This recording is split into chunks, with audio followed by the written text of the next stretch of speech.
Vamos lá. Mas sem fazer jornalismo fofo, né? Vamos fazer jornalismo de verdade. É isso aí.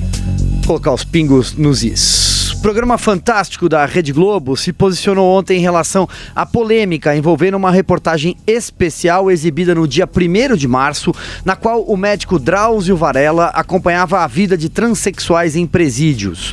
O episódio envolve especificamente a trans Suzy de Oliveira, que é abraçada pelo médico durante a reportagem ao revelar que não recebia visitas no presídio há mais de 8 anos. Por que será, né?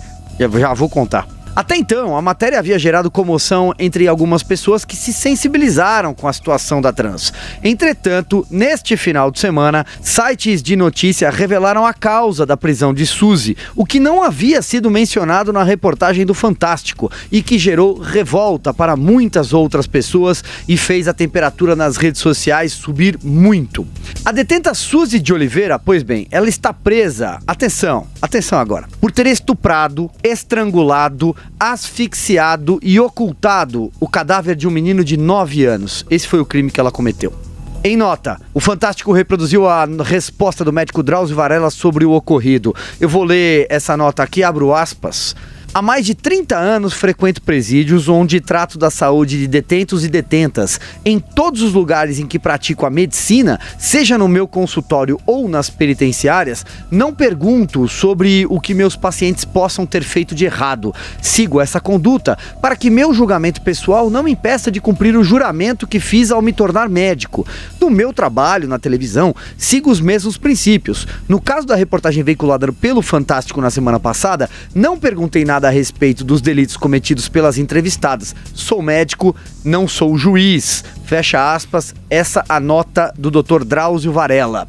Ainda no programa deste domingo, na fala do apresentador do Fantástico, Tadeu Schmidt, ele disse que, abre aspas, o objetivo da matéria não era mostrar os crimes das entrevistadas. Os apresentadores do programa afirmaram que o quadro do médico retratou, abre aspas, uma situação que o Estado brasileiro precisa enfrentar. Mulheres trans que cumprem as penas pelos crimes que cometeram em meio a presos homens. Também disseram que apoiam integralmente a nota e aqui, e a partir de agora começa o nosso debate. Meu caro Augusto Nunes, eu vou passar a bola para você, depois o Zé comenta, eu quero pontuar algumas coisas, eu já fiz aqui alguns comentários ao longo da nossa programação sobre o processo jornalístico, sobre a forma como se entra numa cadeia, porque não é o seguinte, peguei o telefone, vou ligar lá, tô indo aí te entrevistar, Suzy. Não.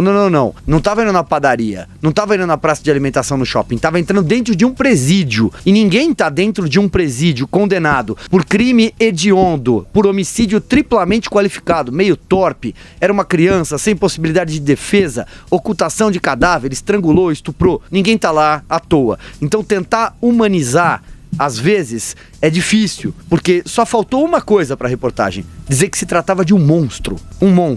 E pior do que isso, não pedir desculpas.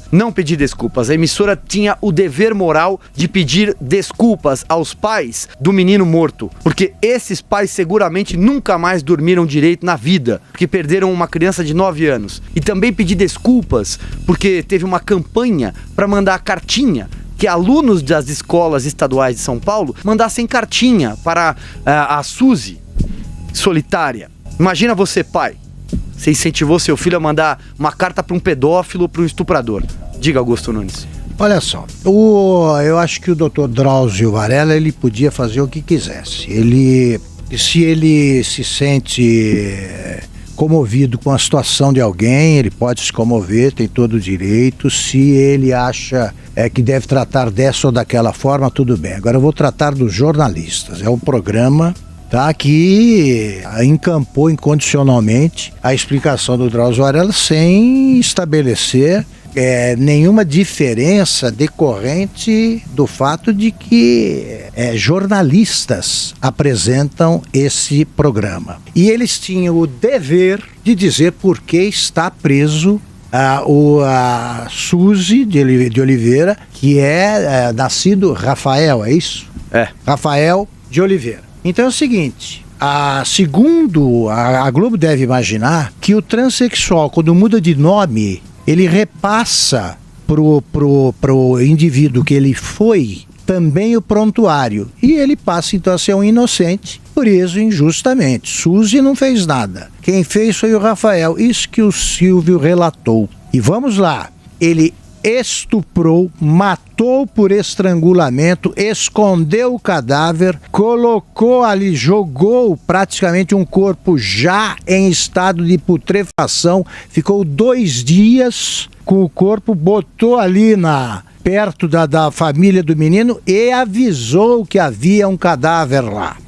Agora, isso foi feito pelo Rafael, que passou a ser inocente por ser trans. Ele não foi preso por ser transexual. Ele foi preso porque ele é estuprador e homicida. Ele tinha, antes disso, abusado sexualmente de 2 crianças da própria família. E a própria família o denunciou. E a própria família não quer visitá-lo. Daí a solidão. Ele não foi preso, repito, não está preso por ser trans. Ele está preso por ser assassino. E um assassino desprezível, que não merece a visita de ninguém. Então vamos lá. Merece então a mesma solidariedade e o mesmo sentimento de misericórdia despertado aí pela solidão. A Suzane Richthofen, ela também não é visitada pela família. Ela também não recebe cartas. Por quê? Porque ela matou os pais, não por ser mulher. E daqui a pouco aparecem aí as feministas, né, enlouquecidas. Não, defendam a Suzane. Defendam a Suzane. Pensem no que vocês fariam se isso acontecesse com alguém da sua família. Pensem nisso. Então vem com essa conversinha de que o programa era sobre isso. Então eu vou lembrar aqui o que aconteceu quando eu trabalhava na Veja. E um jornalista entrou na sala do Hélio Gaspari, eu estava lá, o Hélio era diretor assistente da revista, e o Hélio leu um texto assim, que esse repórter tinha escrito: vem cá, tá aqui que era sobre uma rebelião na penitenciária. Você está dizendo aqui que fulano de tal isso aí qualifica-se, fulano de tal, chefe da rebelião. Pintor. Aí ele falou assim, peraí, ele era pintor do quê? Pintor de paredes. Ah, tá. Então ele deve ter sido preso pelo seguinte, falou o Eric. Ele certamente foi contratado pelo dono de uma casa que falou: olha, eu quero que você pinte isso aqui de amarelo. Pega essa parede e pinta de amarelo. E aí o pintor resolveu o seguinte: falou: eu não vou pintar de amarelo, não, vou pintar de verde. Ele fez isso, o dono chamou a polícia, ele foi preso. Foi por isso? Dá logo a capivara dele, pô. Aí o repórter começou a contar: latrocínio, assassinato, etc, etc. A Suzy não é inocente. Solitário, a solidão que me apavora, a solidão que me comove, é a solidão do menino quando se sentiu entregue a esse monstro. Não há nada mais desprezível, ou poucas coisas são mais desprezíveis que um pedófilo, estuprador e assassino. E essas informações podem ser sonegadas do público, mas o que esses caras da Globo têm na cabeça? Quer dizer, essa paixão por minorias, esse desejo compulsivo de atrair espectadores solidários com minorias, pode fazer com que todo mundo, com que as pessoas sãs acreditem que para a Rede Globo só podem ser presos os heterossexuais, né? Homens héteros, brancos, e terão como agravante aí, como agravantes capazes de aumentar bastante a pena, a condição de hétero branco com olhos azuis e cabelos loiros. Só esses podem ser presos. As outras minorias se tornam inocentes porque são pertencentes à minoria. Então, se médico não é juiz, juiz também não tem que ter nenhuma outra preocupação senão fazer justiça. Infelizmente para ela e infelizmente sobretudo para suas vítimas, Suzy e Rafael são a mesmíssima pessoa. E eu vou além, não era nem médico nem juiz naquele momento, ele estava no papel de jornalista, tá? Não se trata aqui de malhar o Drauzio Varela ou deixar de malhar o Drauzio Varela, ele estava no papel de jornalista, ele não entrou lá sozinho, havia uma equipe, houve uma produção, essa pauta não surgiu do nada, tá? Isso foi trabalhado, a gente conhece, jornalismo é processo, tá, gente? Quantas redações você chefiou? Umas 4, 5?